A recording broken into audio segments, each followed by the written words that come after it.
안녕하세요. 저는 방문가에서 민법을 강의하고 있는 백운정입니다. 오늘은 2025년도 계약법과 관련된 총평과 해설 강의를 시작하도록 하겠습니다. 일단 여러분들이 민법 문제를 푸시면서 조금은 당황도 하시고 또 시간도 촉박하시고 이런 가슴 떨리는 일이 있었을 듯 합니다. 하지만 항상 말씀드린 것처럼 내가 아는 범위 안에서 내가 알고 있는 부분에서 쓰시고 나왔다면 점수는 생각보다 잘 나오실 수도 있어요. 그래서 기본적인 논점, 주어진 논점에서만 내가 알고 있는 걸 쓰셨다면 점수에 대한 문제는 나중에 여러분들이 기대를 하셔도 될 수도 있는 부분이에요. 서로 못 쓰셨다면 그런 부분이 있기 때문에 일단 첫째, 여러분들이 놀라셨던 부분은 거기 총평, 기출자료라고 해서 13년단 기출 분석표를 드린 것처럼 기존에 나왔던 논점들은 주로 매매 임대차와 계약 해지 부분에 집중되어 있죠. 그래서 매년 거의 지금 쭉 보시는 것처럼 1회부터 해서 최근까지 매매 임대차 위주로 쭉 나와서 여러 가지 논점들이 균등하게 출제되었었는데 올해를 보면 2013회를 보시면 일단 우리가 이제 크게 보면 총론, 강론으로 나뉘어져 있는데 총론, 강론 중에서 보통은 총론에서 40문제 정도 나오고 강론에서 3문제 정도 기출되었는데 그 중에서도 특히 매년 나오는 게 매매 임대차 부분이 일단 기출이 안 됐고 출제가 안 됐고 그리고 우리가 여기 기타라고 하는 곳은 잘 안 나오는 거죠. 그래서 이게 우리가 4문제 중에서 가끔 돌아가서 나온다고 했는데 첫째가 지금 보시면 최근 5년 안에 지금 조합이 3번 출제됐는데 올해 또 조합 문제가 출제됐다는 거. 그래서 여러분들이 조합에 대한 건 또 나올 거냐 하는 부분이 있었는데 또 기출되었을 뿐만 아니라 기존에 나왔던 논점하고는 조금 차이가 있게 문제가 출제되어서 여러분들이 일단 이 부분에서 어려웠다고 느끼셨을 것이고 그래서 일단 출제 형태 자체가 기존에 우리가 생각하고 있던 비율들하고는 많이 달라졌기 때문에 여러분들이 매매 임대차에서 한 2문제에서 3문제까지 나올 수 있다고 생각했었는데 그 부분이 안 나왔기 때문에 여러분들이 열심히 공부하신 부분이 나오지 않아서 좀 당황하셨을 거고 하지만 여기서 보신 것처럼 하회 계약과 차고 취소는 기존의 기출 판례를 출제를 했어요. 그런데 여러분들이 이제 차이점은 기존에 출제하고 다소 차이점이 난 것은 이번에는 어디를 쓰라고 지적하는 문제들이기 때문에 여러분들이 물어보는 것에 대해서 정확하게 나눠서 배점을 가지고 썼느냐에 따라서 막상 점수를 받아보면 동일하게 나는 알아서 썼다고 하지만 점수는 차이점이 있을 수도 있다 하는 거. 그래서 이 부분에 차이가 있을 거고 올해 증여는 나올만 했다고 말씀드렸죠. 최근에 판례도 있고 특히 변호사 시험 문제와 관련해서 증여가 잘 안 나왔는데 서면에 의하지 않은 증여에 대한 문제, 증여와 관련된 해제 문제가 이미 출제되었다고 해서 여기까지도 여러분들이 여기 같은 경우에는 여러분들이 이미 잘 쓰셨을 수 있는 부분이고 알고 있는 논점이었기 때문에 대부분은 잘 쓰셨을 거예요. 그리고 이제 총론에 보면 제3자를 위한 계약이라고 하는 것도 작년에 안 나오고 재작년에 이미 나왔었죠. 근데 기존에 이때 나왔을 때는 기존의 기출 논점이 그대로 출제되었었는데 올해 문제는 수업 시간에도 말씀드렸다시피 제3자를 위한 계약에서 중요한 최근의 판례가 548조 1항의 단서에 제3자에 해당하는지 여부하고 예외적 판례가 나와서 우리가 문제가 나올 수 있었다 해서 이때 봤는데 이때 안 나오고 올해는 그와 관련된 논점이 들어가면서 예외적 판례가 아니라 기본적 판례를 물어보는 게 또 하나가 논점이었고 또 하나는요 특히 해제와 관련돼서 문제가 되었을 때 수익자인 제3자가 수익의 의사표시를 한 이후에 법률 관계와 관련해서 구체적인 것을 물어보고 있었어요. 그래서 특히 제3자를 위한 계약에서 뭘 쓰라고 했어요? 요건에 대한 얘기를 정확하게 쓰라고 하는 게 1번 문제였고 그래서 그러므로 인해서 수익의 의사표시로 인한 성격과 수익의 의사표시 이후의 권리 확정의 문제, 그래서 특히 541조와 관련돼서 확정된 권리를 갖게 되므로 기본계약의 당사자 갑을 간의 법률 관계를 합의로 인해서 변경하지 못한다는 것과 관련해서 합의 해제와 법정 해제 두 가지를 나눠서 출제를 하면서 이와 더불어서 해제권 관련된 채무불이행으로 인한 해제까지 물어보고 있었어요. 그래서 여기는 여러분들이 일단 수익 제3자를 위한 계획에서 수익자의 지위를 수익 전, 수익 후 수익의 의사표시 의에 관련돼서 쓰라 하는 부분하고 관련됐을 때 단문 위주로 나왔다고 하면, 단문적인 내용으로 나왔다고 하면 이제는 케이스 문제로 나오고 있다. 그래서 조금은 여러분들이 어려울 수도 있었지만 대부분의 경우에는 여러분들이 동일한 문제는 아니라도 비슷한 문제는 우리가 수업 시간에 모의고사를 통해서 풀어봤다 하는 거죠. 그래서 어쨌든 지금 문제 출제 자체가 기존의 형태와는 형식적으로 일단 우리를 놀라게 하는 형태로 나왔다. 기존에 중요하게 여러분들이 다 대비하고 갔을 임대차나 매매에 대한 부분이 출제되지 않고 우리가 그 예외적인 부분에서 세 문제는 출제가 된 거죠. 여기는 거의 나머지 나오고 한두 문제, 번갈아가면서 한 번씩 나오는 것들이 세 문제가 출제됐기 때문에 암기를 정확하게 안 하신 분들이 있을 수도 있을 것이어서 조금은 당황스러웠을 거다. 그래서 거기 뒤에 보시면 총평 보시는 것처럼 우리가 안 다뤄봤던 여러 가지 논점들이 거기 들어가 있는 것 중에 특히 문제되는 것과 관련돼서는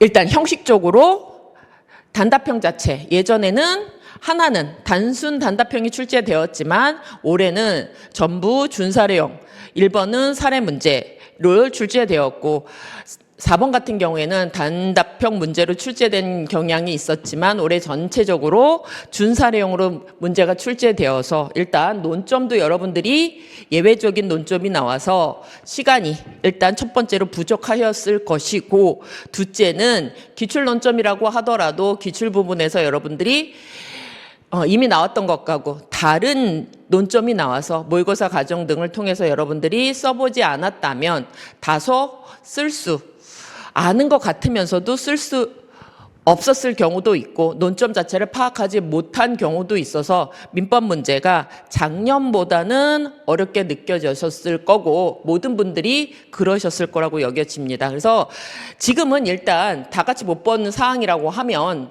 점수는 열어봐야지 알 거라고 하는 거고, 그리고 올해 문제 특성이 그냥 하해 계약 같은 경우에도 하해로 인한 차고 취소가 가능하니 이렇게 물어본 게 아니라 하해에 대한 요건에 대한 요건부터 쓰고 그에 대해서 요건, 효력 이렇게 쓰라고 해갖고 써야 되는 논점들을 나누어서 물어보고 있기 때문에 여러분들이 그 원하는 배점에 맞춰서 잘 서술했느냐 여부에 따라서 나는 잘 썼다고 생각하는데 사실은 그 부분에서 점수가 안 나오실 수도 있어요. 그래서 올해는 점수를 받아봐야지 정확하게 내 점수를 알 수 있는 거고, 지금은 나는 썼다 안 썼다 하지만 정확한 배점이 됐느냐는 두고 봐야 될 사항에 놓인 듯 합니다. 그래서 어쨌든 여러분들이 끝까지 기다려 보셔야 될 것 같고, 그러면 우리가 문제를 한번 봐보도록 할게요. 그래서 넘어가셔서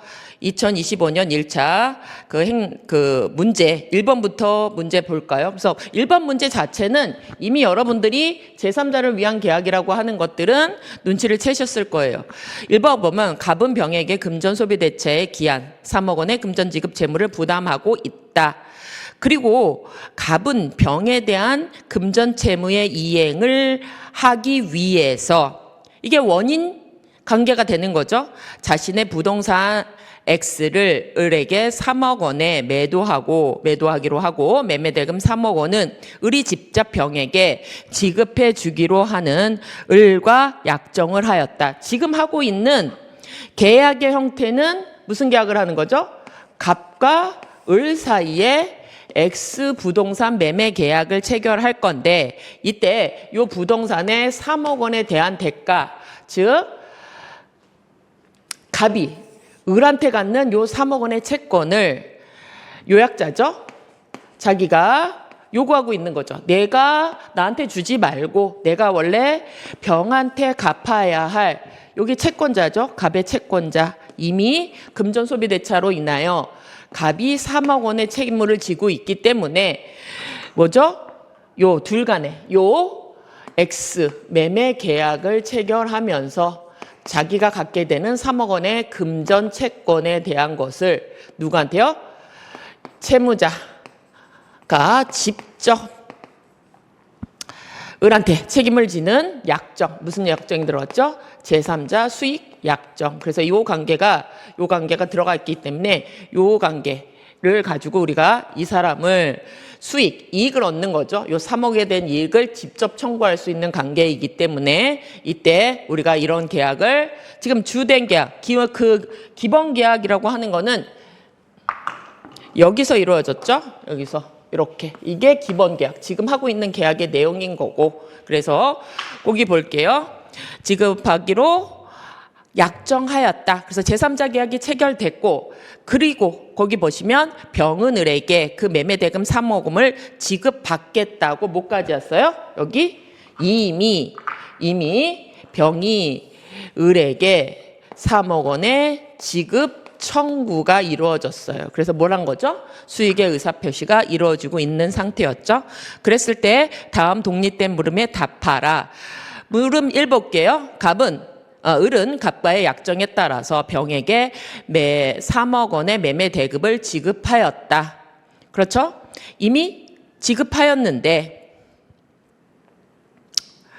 그 후 갑을이 매매 계약을 합의 해제하였고 을은 이를 이유로 병에게 지급한 3억 원의 반환을 병에게 청구하고 있다. 이 경우 을과 병의 법률 관계를 설명하시오. 그래서 여기는 물어보는 게 있죠. 뭐하고의 관계만 쓰래요.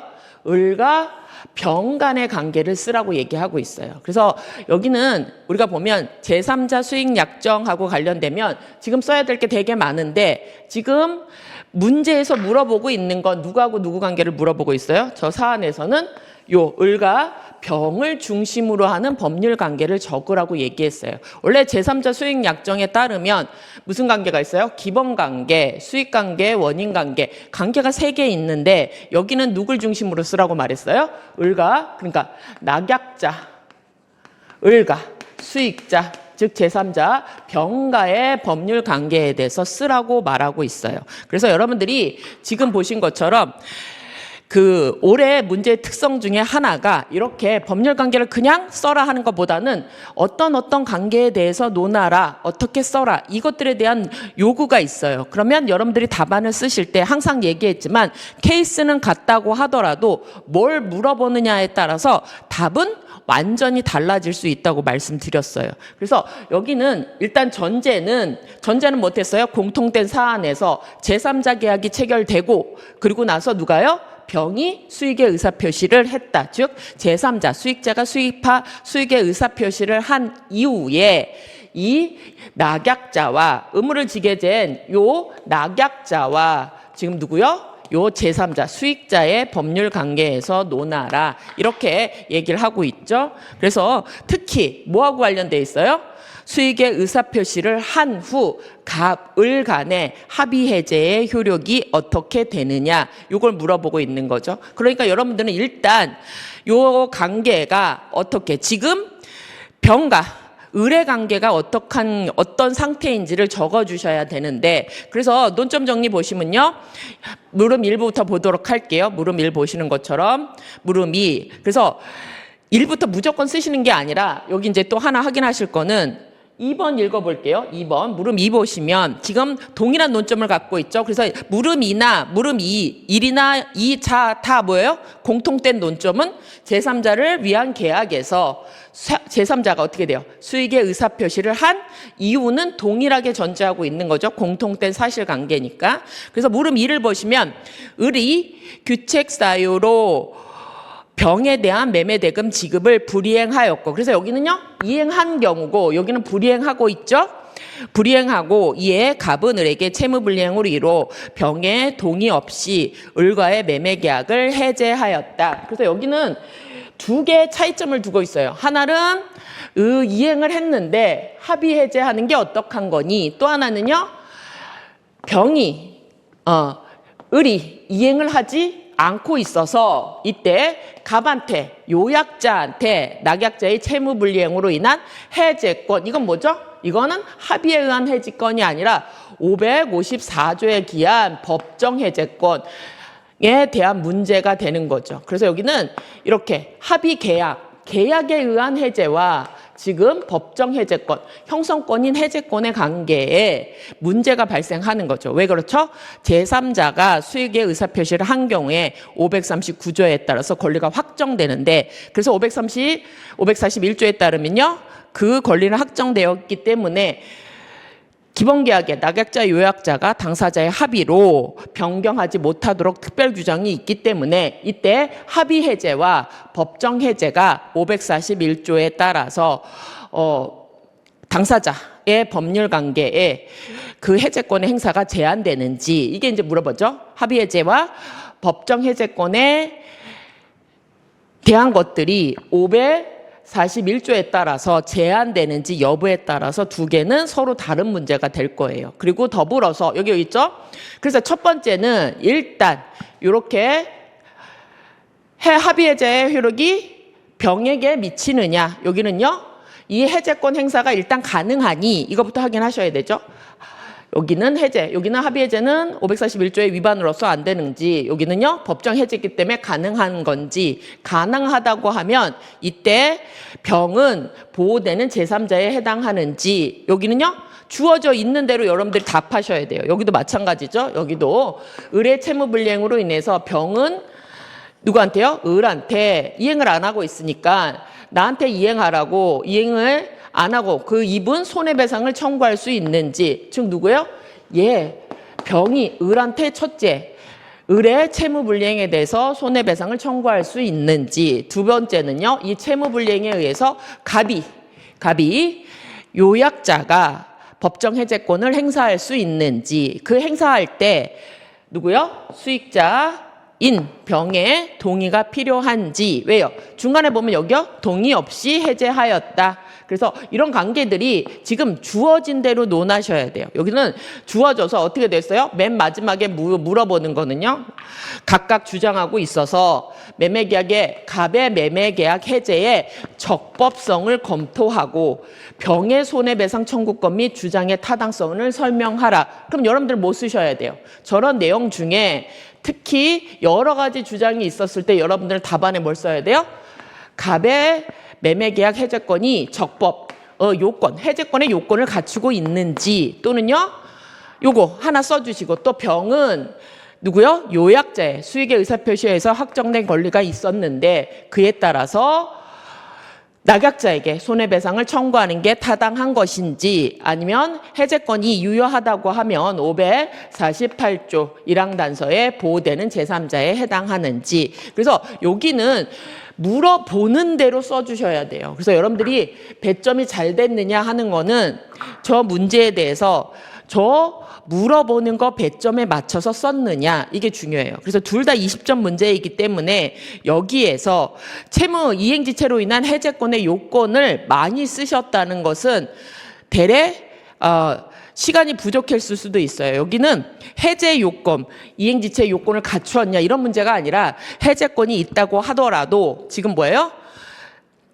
제3자를 위한 계약에서 수익의 의사표시한 이후에 541조에 따라서 당사자 합의에 의한 변경은 안 되지만 법정 해제는 가능한지, 그랬을 때 해제권 여부와 관련해서 요약자는 제3자의 동의가 있어야지 해제권을 행사할 수 있는지, 요게 이제 여기서 중요한 논점이 되는 적법성하고 관련된 노건이고, 이때 수익의 확정된 경우에 병의 제3자가 낙약자한테 손해배상 청구를 할 수 있는지, 그리고 보호되는 제3자인지, 그리고 이런 여부에 대해서 주어진 대로 답하셔야 된다는 얘기예요. 그래서 올해 특성은 첫 번째가 주요 영역에서 출제되지 않았고 우리가 이제 2순위, 3순위 정도 되는 문제들에서 출제가 됐었을 뿐만 아니라 이렇게 문장에서 주장하는 바를 줘서 그에 대한 판단을 구체적으로 하라고 써 있어요. 그럼 여러분도 그에 따라서 목차를 잡고 그에 맞춰서 배점에 가능하게 썼느냐가 우리가 이제 채점이 됐을 때 정확하게 내가 배점을 받을 수 있는지가 결정될 거예요. 항상 주관식은 주장하는 것처럼 말씀드린 것처럼 채점자가 알고 싶은 걸 썼어야 돼요. 알고 싶은 거. 그래서 여기 알고 싶은 게 뭔지 그거를 정확하게 여러분들이 써나가셨을 수 있느냐 하는 거죠. 그래서 거기 보면 일단 문제 1번은 지금 본 대로 공통된 것. 그래서 1번에서는 일단 뭐부터 쓰셔야 돼요? 지금 현재 지위와 관련된 걸. 그래서 1번, 2번이 똑같이 20점, 20점 배점 되었는데 여기서는 뭐만 있었어요? 합의 해제에 대해 그 청구. 합의 해제에 로 인한 효과를 제3자한테 주장할 수 있니? 요거 하나만 물어봤어요. 근데 물음 2에서는요. 여기에서는 물어본 게 되게 많죠. 그러니까 여기서는요. 기본적인 요건은 요 앞에다 쓰고 여기서는요. 물어보는 논점으로 배점하셔야지 시간 내에 다 쓰실 수 있었을 거다. 그래서 문제가 여기 써야 될 논점들이 되게 많은 것 같지만 써야 될 분량이 적었기 때문에 1번과 2번에 나눠야 돼서 여러분들이 써야 될 것을 정하셨어야 돼요. 그래서 물음 1은 일단은 뭐부터 확인하셔야 돼요? 갑을 간의 매매 계약이 제3자를 위한 계약에 해당하고 그것이 수익의 의사표시 이후의 관계에서 그 효과를 기본 관계에 따른 권리관계를 변경할 수 있느냐와 관련된 541조의 그 기준과 관련된 내용이 일단 여러분들이 쓰셔야 될 게 첫 번째예요. 그래서 1번 문제는 물음이 적기 때문에 뭐부터 쓰셔야 돼요? 제3자를 위한 계약이 뭔지, 그래서 성립 요건은 갖추고 있는지, 그래서 여러분들이 기본적인 성립 요건과 관련해서 사안이 제3자를 위한 계약이고 이때 뭐하고 쓰라고 그랬어요? 을과 병 간의 법률 관계에 대해서 논하라 했으니까 여러분들 목차를 을과 낙약자 을과 제3자 병 간의 법률 관계. 그래서 낙약자하고 제3자의 법률 관계가 생기기 위해서는 뭐가 필요하죠? 수익의 의사표시가 필요하다. 그래서 낙약자 병의 수익의 의사표시는 우리가 앞에서 얘기한 거 제3자를 위한 계약의 성립 요건은 아니죠. 그래서 여기는 수익의 의사표시 자체는 제3자를 위한 계약의 요건, 성립 요건이나 효력 요건은 아니지만 뭘 쓰셔야 돼요? 그것은 권리취득의 요건이다. 그래서 여기 을과 병 간의 법률 관계가 확정되는 경우는 수익의 의사표시가 있어야 된다. 그래서 그 관계 쓰시는 거죠. 그래서 제3자의 채권 취득 요건이 되는 게 수익의 의사표시고 그 방법은 누구한테 해야 돼요? 낙약자에 하여야 하는데 이미 이루어졌다. 그래서 누구는요? 제3자는 낙약자에게 이미 3억에 대한 권리가 만들어졌다죠. 그거 확인하셔야죠. 그래서 지급받은 거죠.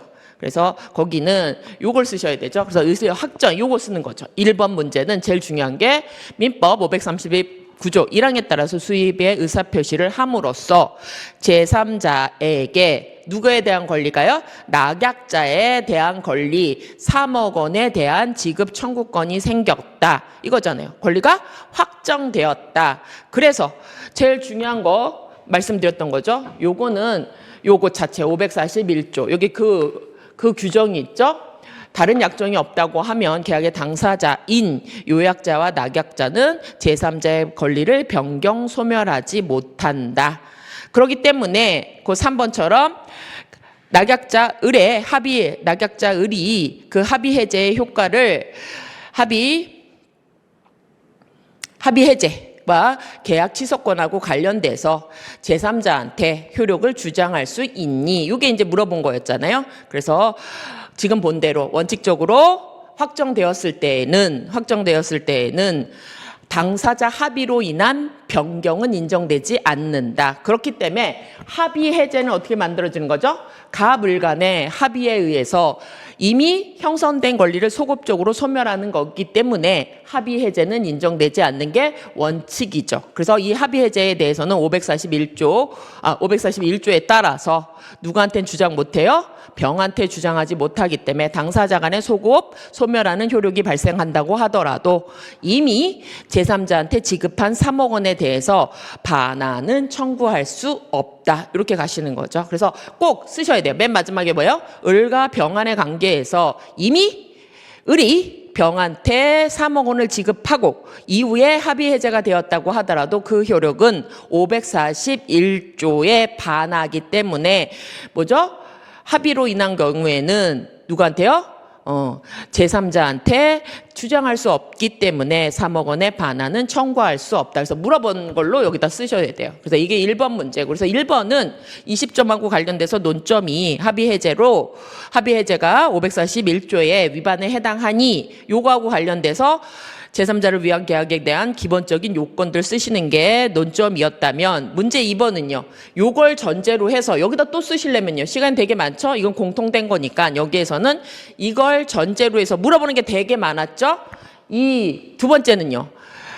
낙약자 을이 채무 불이행을 하고 있는 경우에 그 채무 불이행을 이유로 갑한테 544조에 따른 해제권이 생겼다고 할 때 541조에 의한 위반이 되는지, 이게 이제 첫 번째 문제죠. 그리고 그러면 그게 아니라면 요약자 갑은 해제가 가능하니, 그런데 이때 이미 병한테 권리가 3억 원에 대한 권리가 확정적으로 기속했기 때문에 동의가 있어야지 해제 가능한 건지, 이게 이제 첫 번째 논점이죠. 그래서 두 개를 물어봤잖아요. 갑의 해제 적법성하고 관련돼서 요 사안에서 특히 문제되는 거, 이미 우리가 위에서 합의한 거기 때문에 그 부분은 다 썼다고 보시고, 그걸 전제로 해서 수익의 의사표시 후 채무불이행으로 인한 해제가 가능한지, 그때 가능하다고 하면 동의가 필요한 건지, 그래서 적법한 건지, 요게 이제 첫 번째 논점이었고, 두 번째는요. 수익의 의사표시에 따라서 을에게 병이 낙약자한테 권리가 생겼는데 낙약자의 채무 불이행에 대해서 손해배상을 청구할 수 있는지 여부와, 또 하나 얘가 얘기한 게 뭐죠? 내가 해제가 가능하다고 하더라도 나는 제3자 548조 해제권의 효과죠. 1항 단서에 보호되는 제3자에 해당한다고 주장하는 것이 맞는지, 요거 이제 여러분들이 그 물어보는 거에 따라서 정확하게 써주셔야 되는 거죠. 그래서 그 두 번째 보시면 제3자의 법적 지위와 관련해서 병에게 직접 권리를 약정하는 거 이미 다 있었던 거죠. 그래서 이미 제3자는 지위를 취득했기 때문에 그때 3번에 요약자 갑의 해지권의 적법성 여부가 문제되는 거죠. 그때 문제가 되는 게 위에서 본 것처럼 541조에 위반이 되는 게 맞는지.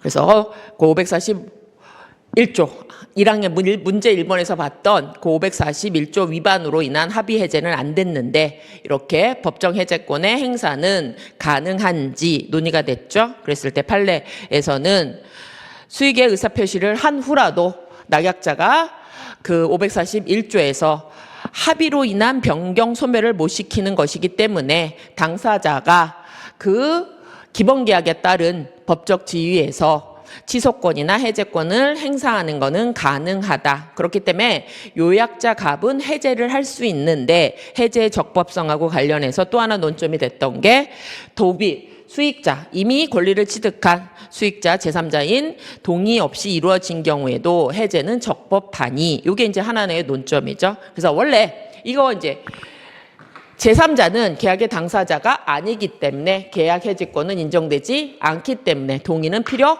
없다는 게 판례이죠. 그러니까 사안에서 요약자가 낙약자의 채무불이행에 대해서 해제권이 행사가 가능할 때 누구의 동의는 필요한 건 아니다. 제3자의 동의는 필요한 게 아니기 때문에 해제는 적법하다. 그럼 해제가 적법하다면 그 효력과 관련해서 논의가 되는데, 갑은 해제할 수 있다고 하더라도 병은요, 계약의 당사자 아니라서 해제권을 행사할 수 없지만 이미 권리가 수익의 의사표시로 누구한테요? 병한테 확정적으로 이전되었기 때문에 채무불이행으로 인한 손해배상 청구는 가능하니, 이게 문제였죠.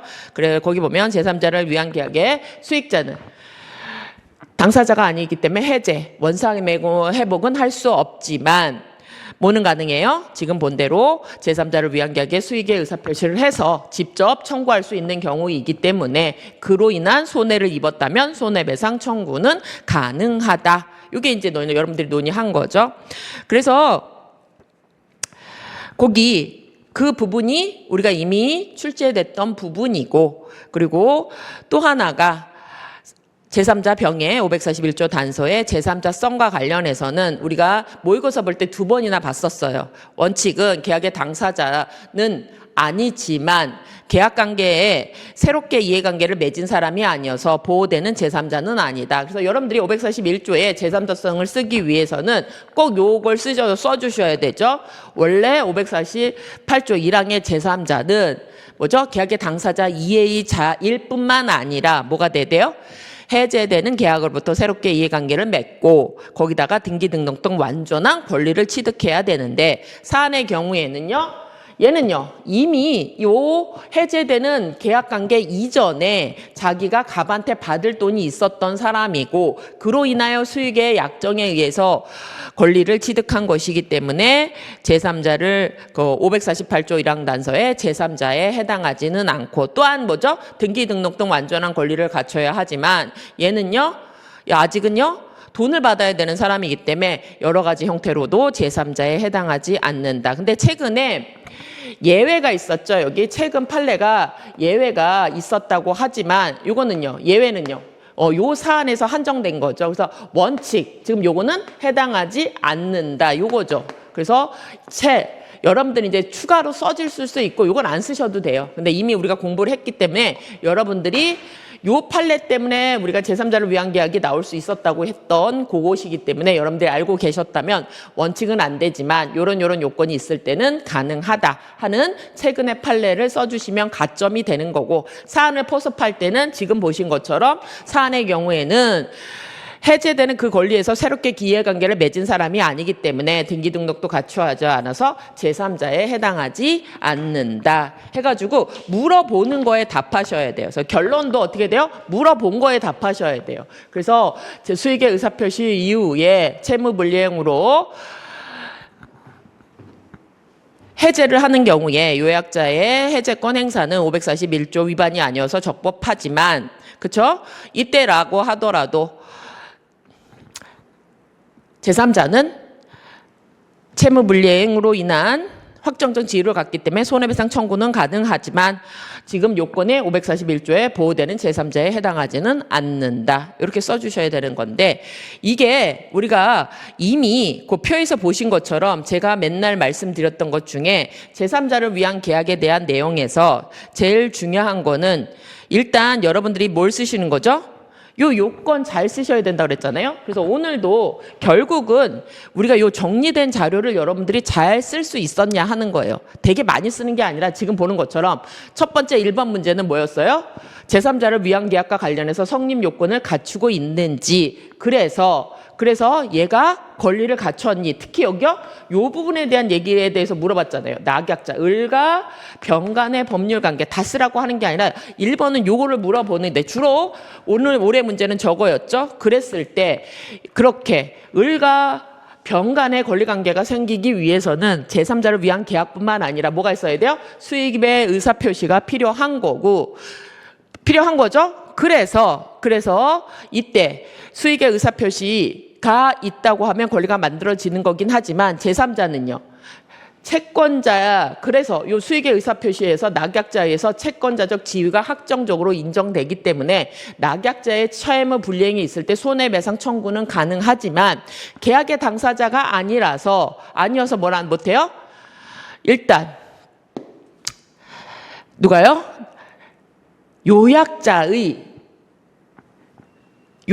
낙약자의 채무불이행을 이유로 해서 누구는요? 제3자는 해제권을 갖지 못하고 누구만 해제권을 갖는다는 얘기예요? 요약자만 해제권을 가질 거고 제3자는 해제로 인한 원상회복 청구, 뭐죠? 이것도 인정되지 않는다예요. 둘 다 않는다죠. 이게 이제 우리가 이제 기본적인 내용이고 사안에서 관련해서는 이때 요약자가 해제권을 행사할 수 있는 거고 이때 동의도 요하지 않는다. 그와 관련해서 특히 논의되는 게 우리가 두 번째 논점 중에서 그러면 해제가 가능하다면 제3자 보호 규정에 의해서 원칙적으로 제3자는 새롭게 이해관계를 맺은 사람이 아니기 때문에 보호되지 않는다. 올해 문제가 이게 나온 거죠. 근데 예외 있는 판례가 나왔어서 우리가 논의를 했던 것이고 그리고 사안과 관련해서 나왔던 게 우리가 여태까지 했던 것이 지금 요 수익의 의사표시 한 이후 541조에 임의적으로 변경을 하지 못한다. 하지만 뭐는 가능해요?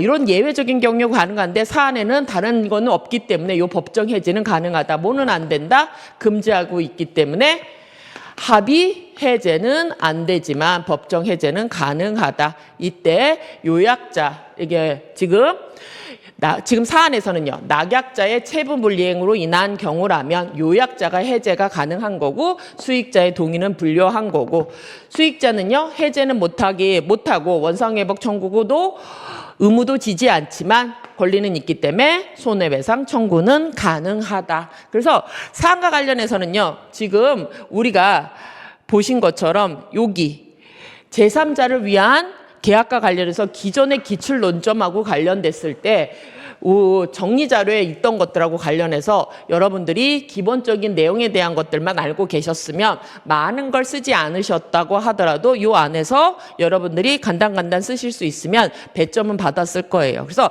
제3자를 위한 계약의 법적 지위와 관련해서 제가 항상 말씀드린 것 중에 제3자는 당사자가 아니다. 요거 열심히 했던 부분이고 그러기 때문에 당사자는 아니지만 계약을 체결할 때 만들어진 사람이기 때문에 원래 보호되는 제3자는 아닌 거. 이게 원칙인 것이었고 우리가 예판례는 열심히 문제를 풀어봤기 때문에 알고 있으면 추가하시면 배점은 가능한 부분이었죠. 그래서 어쨌든 사안하고 관련돼서는 수익의 의사표시와 관련돼서 특히 541조의 관계에 대해서 여러분들이 합의 해제와 법정 해제를 나누어서 문제를 풀 수 있느냐. 특히 사안하고 관련돼서는 낙약자의 채무불이행과 관련해서 요약자와 수익자의 관계에 대한 얘기를 물어봤어요. 그래서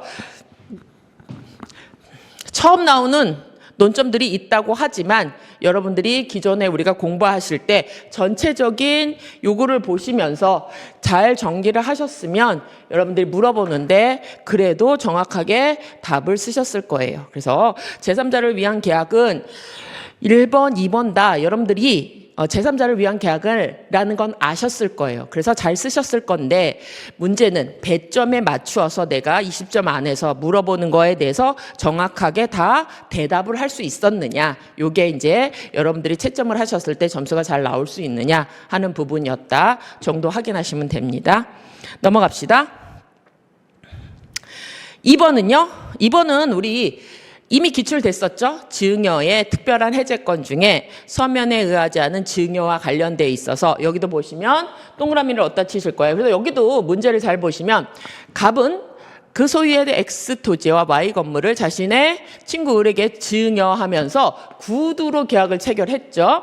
우선 소유권 이전 등기를 필요한 서류를 교부했지만 근데 등기는 완료됐는데 사망 후에 완료되었다. 이때 갑의 상속인들이 을에 대한 증여 해제를 하고자 하는 경우 여기 이거 있죠. 여기 뭐라고 써 있어요? 쓰실 때 근거와 요건, 해제 범위에 관해서 설명하라. 그래서 예전에 본 것처럼 해제가 가능하니 요게 아니라 저기 어떻게 됐어요?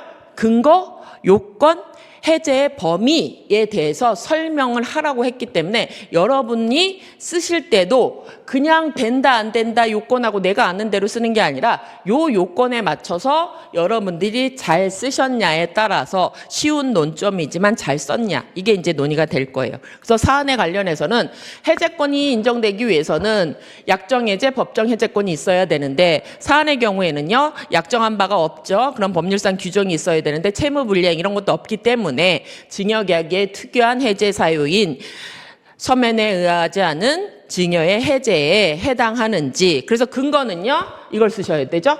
서면에 의한 해제에 근거가 있고 그랬을 때 요건을 갖춰서 해제가 가능한지 요거 하나 확인하시고, 그러면 이때 증여의 특별한 해제이기 때문에 일반적인 해제와 관련된 548조에 의한 효력이 아니라 여기는요 548조가 아니라 558조에서 이미 이행한 부분에 대해서는 해제의 효력이 제한되기 때문에 해제의 범위가 어디까지 미치는지 예외를 알고 있는지, 그래서 요거는 나누어서 여러분들이 배점을 받았는지, 그래서 첫 번째 근거 서면에 의하지 않은 증여의 해제다. 그리고 요건 쓰셔야 되죠. 그래서 요건 서면에 의하지 않은 증여일 것, 서면의 형식은 상관없죠. 그리고 시기는 이후여도 상관없고, 그리고 양 당사자 가능하고, 꼭 빼놓지 말고 쓰셔야 되는 게 뭐죠?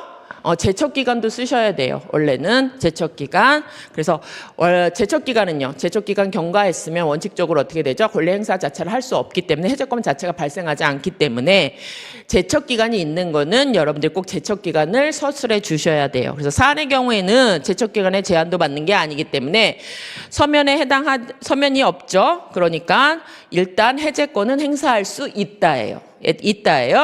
지금은 다른 어떤 것도 없기 때문에 구두로 되었다기 때문에, 그랬을 때 해제가 가능하다고 할 때 일반적인 548조가 적용되지 않아서 해제된다고 하더라도 소급표가 제한된다, 해제가 제한된다, 이걸 쓰셔야 되는 거죠. 그래서 특히 558조는 이 세 가지에서 이미 이행한 부분에서 영향을 미치지 않는다. 그래서 548조의 특징이다. 그때 사안의 경우에는요, 부동산에 대한 증여이기 때문에 이때 이행이 완료됐느냐 했을 때는요, 인도만이 인정되는 게 아니라 뭐까지 있어야 돼요? 등기까지 맞춰야 된다. 근데 사안에서는요, 등기가 맞춰졌는데 뭐가 문제예요?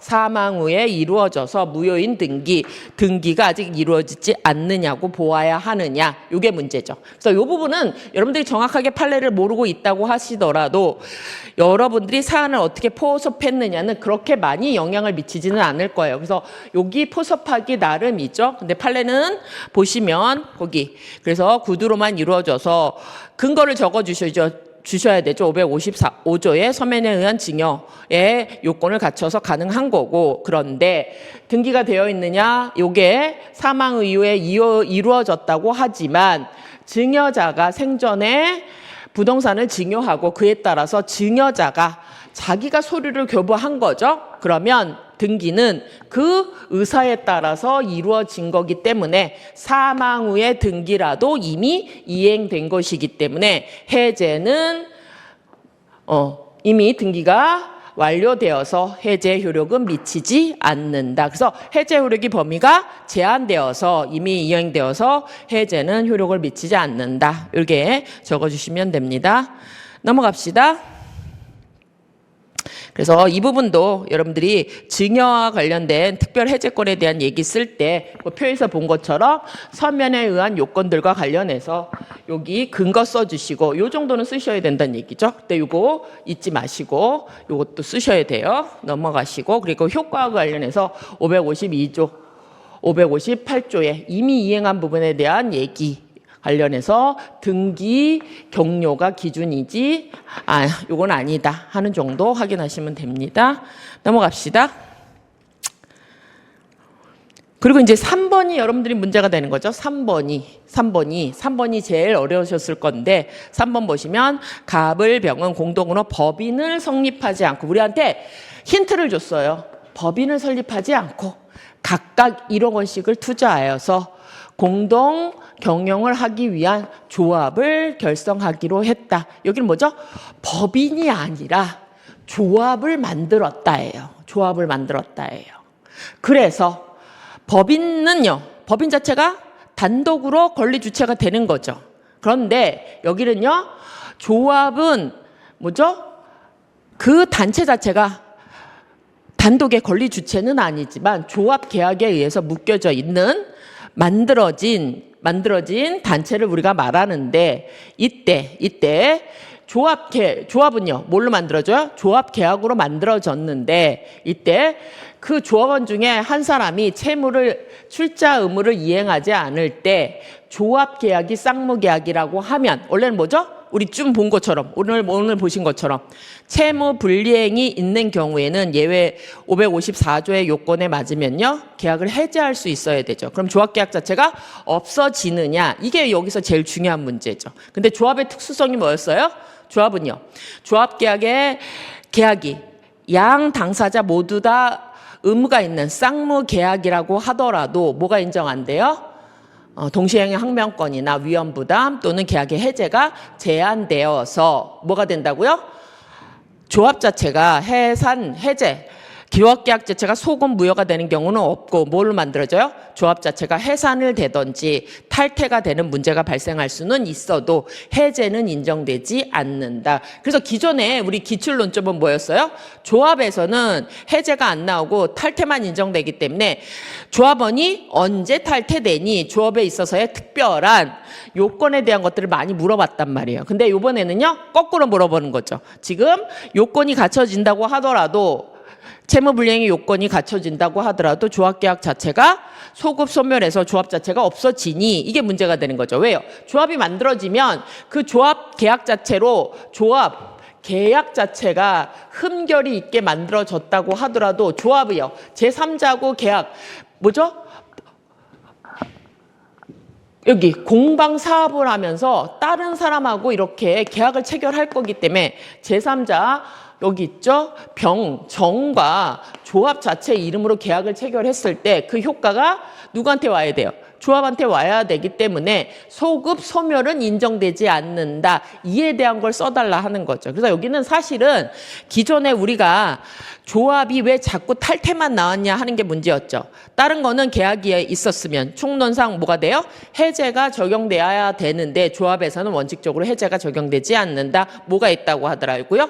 출자 불이행이 있다고 하더라도 조합 자체, 조합 계약 자체가 해제돼서 조합이 소급적으로 소멸하는 문제는 나오지 않는다. 이게 첫 번째 문제죠. 그래서 여기는 그 문제와 관련해서 조합 계약의 성립 요건을 설명하고 이때 그래서 출자를 이행하지 않았다고 하더라도 한 사람이 출자를 이행하지 않았더라도 계약 자체, 조합 계약 자체는 소급해서 소멸하지 않고 조합이 다른 정과 계약을 해서 수익을 얻었다고 하면 이때 누가요?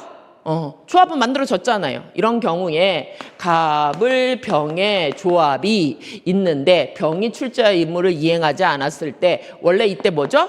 조합의 재산은 합의적으로 기속되는 것, 즉 조합 자체에 합의적으로 기속되어서 이득. 그래서 문제가 작년엔 뭐가 나왔어요? 이 경우에 합의적으로 기속될 때 재산도 채권도 채무도 합의적으로 기속됐을 때 조합원 개인이 자기 채무로 얼마 정도의 부담을 하느냐 이게 나왔다면요. 오늘은 뭐가 나온 거예요? 이익을 얻었을 때 어떻게 분배되느냐 하는 문제였어요. 그래서 기존에 나왔던 조합에 관련된 두 가지 논점이 조합의 탈퇴랑 조합원의 조합재산의 외에 조합원 개인이 그 채무에 대해서 책임을 지는 범위는 어디니? 이게 나왔다면 이번에는요 거꾸로 나왔죠. 기존에 갖고 있던 것처럼 조합이 탈퇴가 되는 게 아니라 해제가 가능한 거니 이걸 이제 물어본 거죠. 원래 논점을 물어본 거죠. 특별한 논점이 아니라 그 특별 탈퇴에 대한 상대방의 그 논점에 대한 얘기를 하고 있는 거죠. 그래서 겨울에 반대명 같은 걸 물어보고 있는 거예요. 그래서 제가 항상 조합의 문제가 탈퇴만 나온 이유가 계약 자체가 소급 소멸하지 않고 조합원이 탈퇴되는 문제, 해산되지 않으면 탈퇴의 문제가 나올 거다. 근데 이번에는 그에 대한 개념에 대한 문제를 물어본 거고 이미 작년에 조합 채무에 대해서 조합원 개인이 부담하는 범위가 어디니를 물어봤다면 올해는요. 이익이 났을 때는 제 불이행한 얘는 어떻게 될 거니? 이런 문제가 논의가 될 거다 하는 거죠. 그래서 거기 보시면 조합의 성립과 관련해서 조합 계약을 쌍무계약으로 보는 경우에 그래서 조합도 계약이라고 한다면 일반 규정이 모두 적용될 수 있니? 특히 채무불이행, 어떤 채무불이행이요? 출자 의무를 이행하지 않는 자가 있다고 했을 때 조합계약 자체를 소급적으로 소멸해서 조합계약을 없앨 수 있니? 이게 이제 논점이 하나인 거고 지금 본 것처럼 그러면요. 일부가 이행되지 일부 조합원이 출자 의무를 이행하지 않는다고 하더라도 조합은 없어지는 게 아니고 존재하죠. 뭐만 인정돼요? 그 사람을 탈퇴시키는 일, 이런 문제는 있을지 모르나 조합은 존재하는 거고, 그때 이익을 얻었다면 조합이 합의적으로 갖게 되는 거고, 이를 분배할 때 출자하지 않은 조합원한테는 분배를 안 하는 거니, 이런 문제에 대해서 이제 하나씩 물어본 거죠. 그래서 여기도 물어보는 대로 답하셔야 돼요. 일단 조합계약의 성질을 조합이라고 보는 거랑 지금 법인처럼 사람이 모인 단체이기 때문에 합동행위로 볼 건지 논의가 있지만, 사안의 경우에는 쌍무계약으로 본다라고 전제할 때 문제되는 거를 써봐라 하는 걸로 내고 있는 거죠. 그래서 우리가 본 것처럼 탈퇴는 인정될지 모르나 채무불이행이 있어도 해제는 안 된다. 주로 이제 그거하고 관련돼서. 왜요? 문제가 어떻게 나왔어요? 보시는 것처럼 여기 논의, 갑의 출자 의무 불이행일 이유로 생길 수 있는 문제, 이게 문제죠. 채무 불이행으로 인한 해제가 가능하니, 요거 이제 주로 논점인 거죠. 이랬을 때 계약 성립 요건에 관해 설명하라. 그럼 어떻게 돼요? 요 문제 주는 대로 써요. 이 문제 하나 해결하고, 요거 조합계약의 요건 쓰시고, 그랬을 때 조합이 만들어졌다, 조합계약에 따라서 조합이 성립했으면 요렇게 자기가 사업을 해서 수익이 얻었으면 이거를 일단 누가 갖느냐, 조합재산으로 합의적으로 귀속하고 이거에 대한 이익 분배를 어떻게 할 거니, 이거에 대한 거는 721조의 조문을 일단 알고 있고, 또 하나 논점은요, 출자 의무를 이행하지 않은 사람도 이익을 분배받을 수 있느냐, 이게 이제 논점으로 들어간 거예요. 그래서 조합하고 관련된 거는 기존에 나온 기출 문제가 왜 나오게 됐느냐하고 관련된 부분과 채권 채무나 수익, 채무는 불이익이잖아요. 그래서 손실과 그 손익 사이의 분배 관계에 대한 내용은 우리가 이미 그 기출문제에서 봤던 부분하고 관련해서 거기에 판례 하나가 더 추가돼서 물어봤다. 그래서 사안에 관련해서는 그래서 로마자 2번이 조합의 성립과 조합계약의 법적 성질. 그래서 조합이라고 하는 거는 조합계약에 의해서 성립된 단체잖아요. 그러니까 조합계약이 없어지면 조합이 소멸하니, 이런 문제가 나올 건데, 그래서 이번처럼 조합계약의 특수성 때문에 조합을 계약이라고 봤을 때 일반 계약의 규정이 다 적용되니, 특히 쌍무계약일 때 논의되는 건 뭐죠? 동시행 항변권, 위험부담, 계약의 해지, 이런 문제가 나올 거기 때문에 원칙적으로 쌍무계약에 본다고 하더라도 조합의 특수성, 즉 조합은 뭐예요? 둘만의 상반되는 의사합치로 이루어진 게 아니라 조합을 결성하려고 합의로 이루어진 거기 때문에, 거기 본 것처럼 일방 다른 사람이, 다른 조합원이 출자를 하지 않았을 경우 자기도 출자 의무를 거절할 수 있는 동시행 항변권이나 위험부담 문제는 인정되지 않고, 거기 본 것처럼 계약과 관련해서 채무 불이행의 경우에 해지가 인정되는데, 조합의 해산 청구나 탈퇴, 제명은 인정될지 모르나 출자 의무 불이행으로 인한 해제 또는 원상회복 의무는 인정할 수 없다.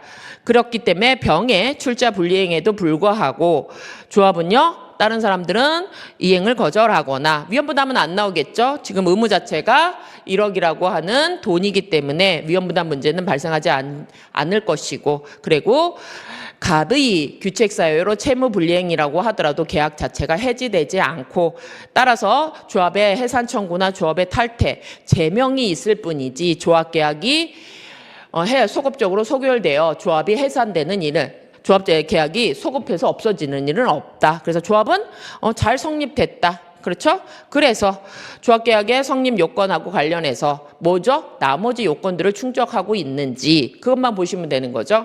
그래서 상호 출자를 모두 상호 출자 의무를 부담해야 되고 공동사업을 경영해야 하죠. 그렇기 때문에 일부만 이익을 분배하는 경우에는 공동사업이라고 볼 수 없어서 조합관계라고 볼 수 없다. 사안의 경우에는 아까 본 대로 모두 1억 원씩 출자 의무를 부담했고, 그리고 공동사업을 하기로 할 거기 때문에 민법상 조합은 만들어진 거다. 그렇기 때문에 조합이 다른 사람과 사업을 해서 이익을 얻었다면 이 이익 분배를 어떻게 할 건지, 즉 이익 분배 비율하고 관련됐을 때에는 이익을 얻었으면요, 일단은 704조에 따라서 조합원 전원의 합의가 되는 게 맞지만 일정한 경우에 손익 분배 비율을 정했으면 그에 따를 거지만 정하지 않았으면 각 조합원의 출자 비율로 정해진다는 게 711조이기 때문에 사안에서는요, 다른 분배 비율을 정하지는 않고 있기 때문에 각 출자 비율에 따라서 3분의 1씩 분배해야 되는데,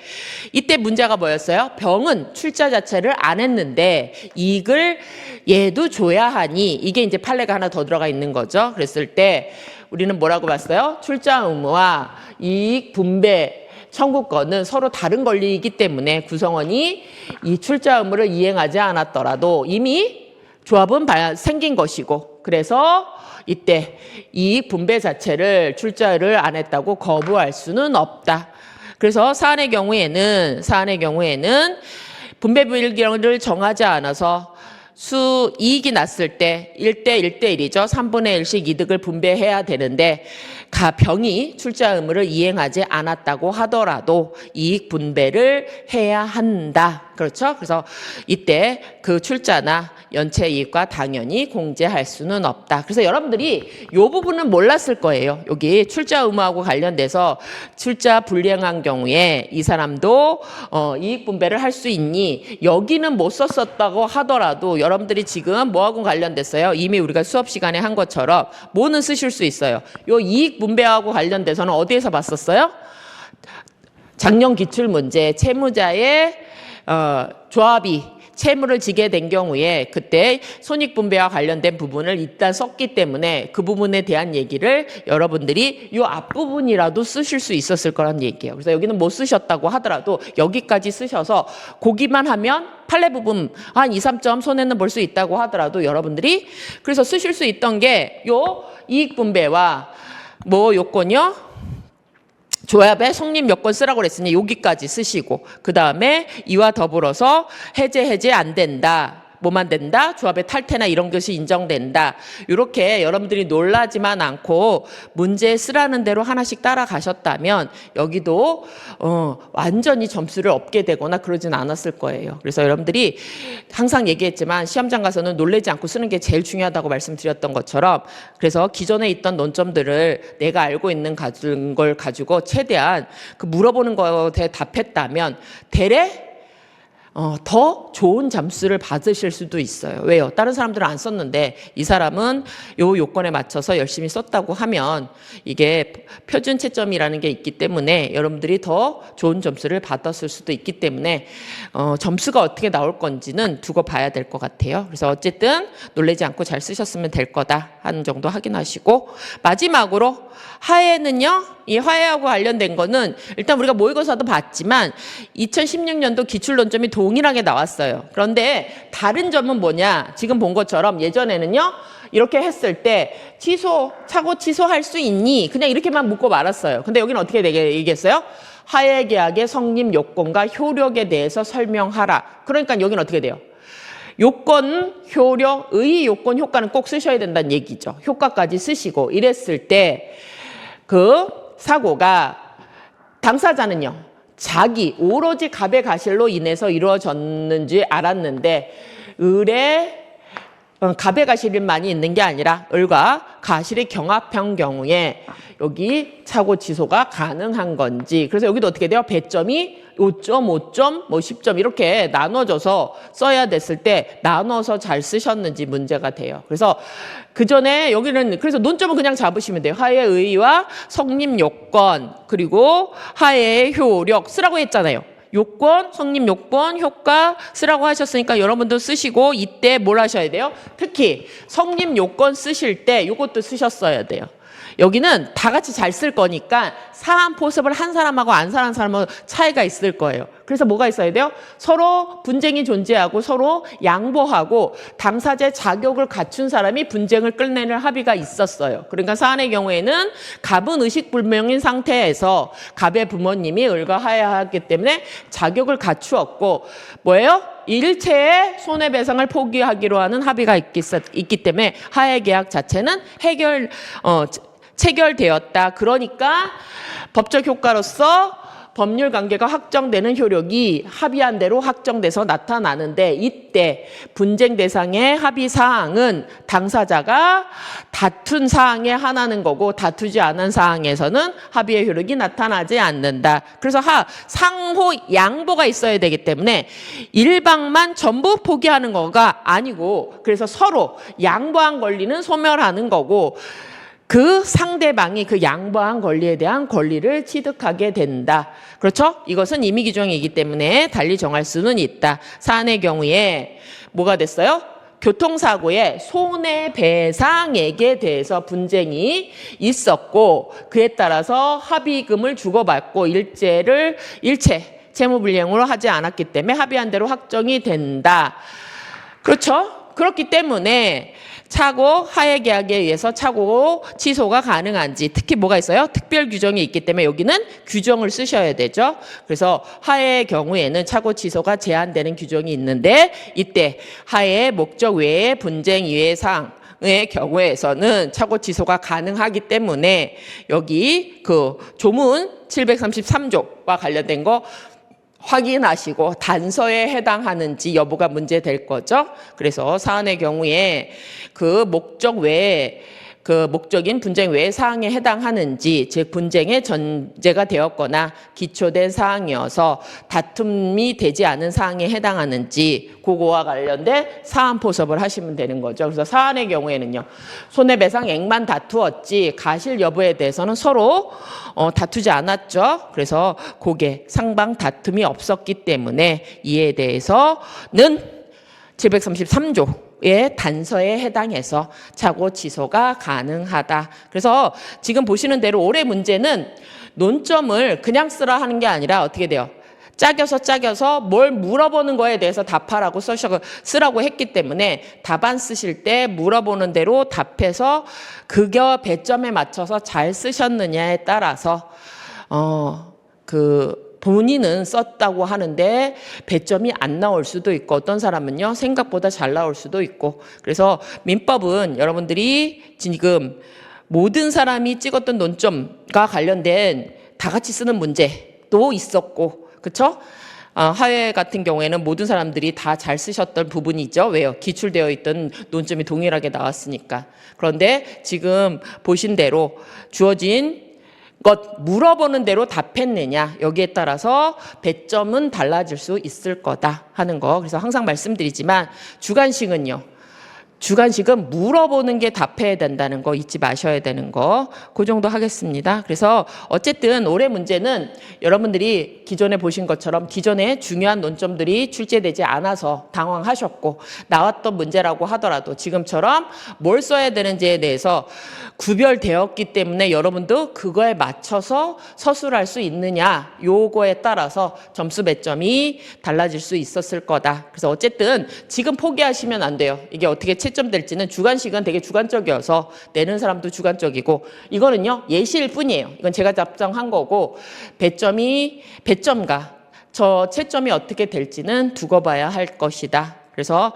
아직은 포기하지 마시고 지금은 일단은 시험을 보신 것 자체가 되게, 끝까지 보신 것 자체가 되게 중요하시고, 그래서 일단 여러분들은 시험 보신 거에 대해서 확인하셨으면 일단 쉬시고 그 발표를 기다리셔야 될 거로 보입니다. 그래서 어쨌든 민법이 예년보다는 어려웠던 게 맞습니다. 그래서 전체적으로는 어쨌든 작년은 그래도 평야 문제들이 있었기 때문에, 그리고 단문 형식으로 나온 것들이 많았기 때문에 알고 있었으면, 그 논점과 관련해서 기본적인 단문을 알고 있었으면 여러분들 일정 부분 배점이 가능해서 좋은 점수를 받은 사람들도 되게 많았었어요, 작년에는. 그래서 저희 반에서도 뭐 80 몇 점 받고 뭐 많은 분들이 있어서 60점 이상들이 되게 많았는데, 올해는 어떻게 나올지는 두고 보셔야 될 것 같습니다. 그래서 어쨌든